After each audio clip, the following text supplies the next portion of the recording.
코로나19의 매서운 확산으로 연일 감염자가 급증하면서 중환자 병상도 빠르게 차고 있습니다. 정부는 일단 확진자의 격리 병실 치료 의무를 없앴지만 더 뾰족한 병상 대책이 필요하다는 지적이 나옵니다.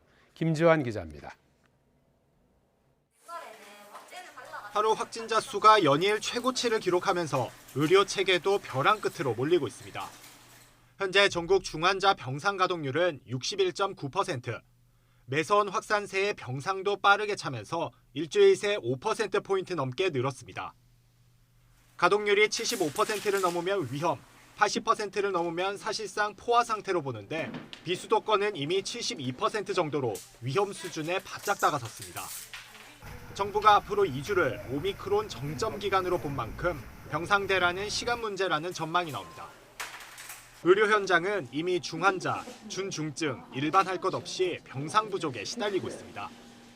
병상이 부족하고 의뢰되는 환자를 제대로 잘 입원시키지 못하고 병상이 없어서 환자를 받지 못하고 어쩔 수 없이 거부해야 되고 그런 상황이 훨씬 많습니다.